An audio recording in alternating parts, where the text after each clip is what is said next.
Alright, magandang araw sa inyo mga kadayway. So, gawa tayo ng video ngayon. So, wala na po tayong intro. Direct to the point po tayo. So, pag ganito po mangyari sa XR ni mga kadayway, pag ayaw umandar,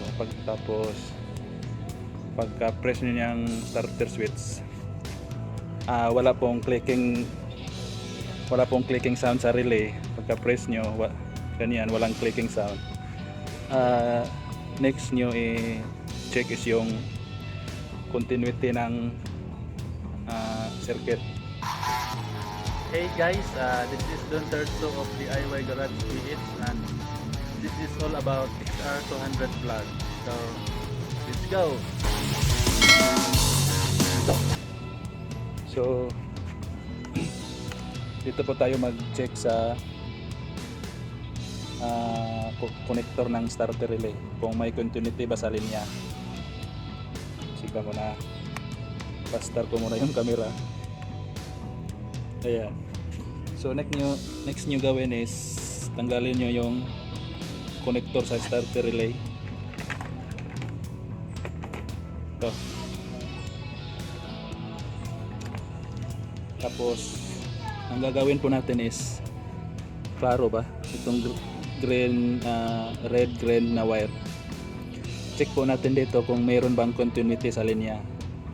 So pag check ng continuity is set nyo yung multi-tester sa ohms. So dito tayo sa times 1. Continuity is yung ganyan ba. So pag may reading, ibig sabihin hindi putol yung linya. So check natin yung continuity. Hindi makita yung tester.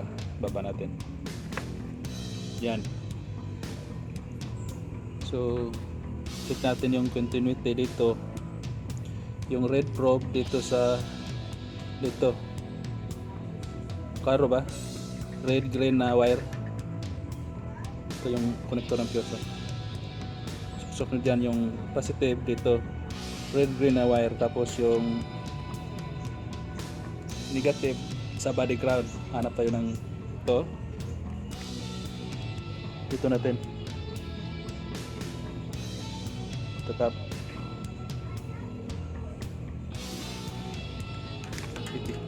pause ko muna. Okay, continue tayo. Dito natin itap makita yan tap natin dyan. Ayan,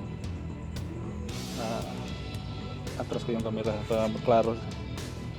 Yan yung red dito sa red wire, tapos yung negative probe sa body ground. So kung may continuity, dapat may reading dito.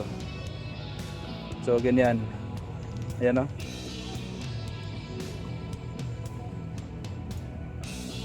So ibig sabihin okay yung linya.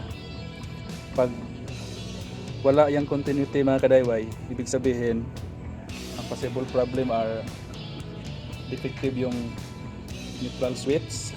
Pangalawa, defective yung clutch switch diode. Pangatlo, defective yung clutch switch.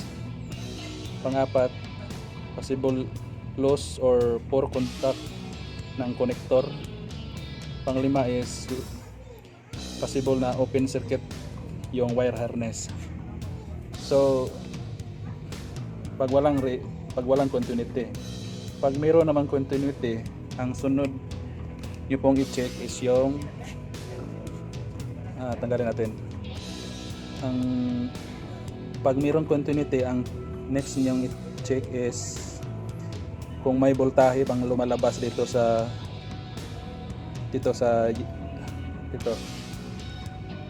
next nyo i-check is may voltahe bang lalabas dito sa yellow red na wire. Hindi lang klaro yung red, maliit lang na stripe yung red nasa likod. So paano yan i-check? Ganyan lang mga lods. May basta ko muna yung camera. Yan. Mahirap lang mag-isa mga ka-DIY, walang hawak ng camera. So paano i-check? Ay, tudas. Tika natin. Yan. Next is check nyo yung may voltahe bang lumalabas sa yellow red wire. So balik nyo yung connector mga ka-DIY para may power. Balik nyo dyan. Tapos set nyo yung multi-tester to voltage. So dito to siya 50 kasi 12 volts yung battery. Lagpas na yan sa 10. So dito to sa 50. So yan. Klaro ba? Pahirapan to mga ka-DIY. Yan siguro. Kaso lang hindi makita yung green.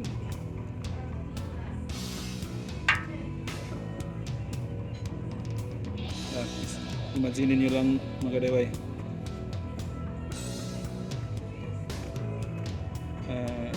Insert ko dito yung dito sa red yellow na wire. Tapos on yung ignition switch, then run engine stop switch para hindi andar yung makina kasi hindi naman depektibo ito sa akin eh. So yung negative negative probe dito pa rin sa body ground. So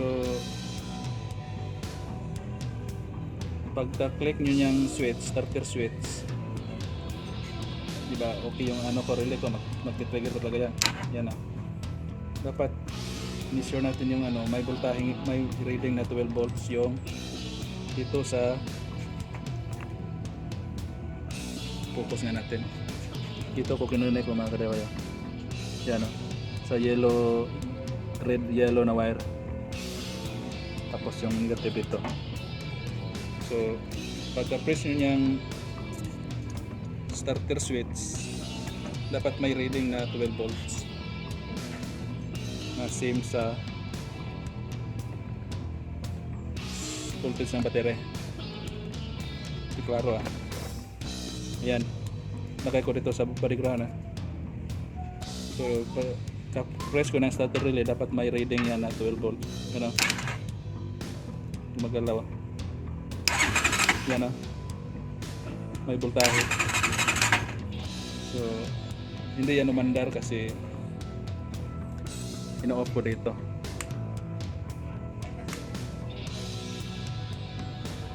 Ulitin natin. Pag yan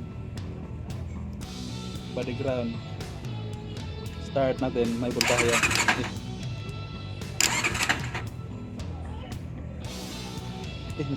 Kaya pala mga ka-DIY natanggal. Suksok ulit. Yan.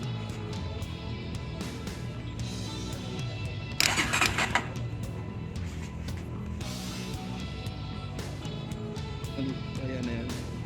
Sigurado na yan. Yan o. May 12 volts.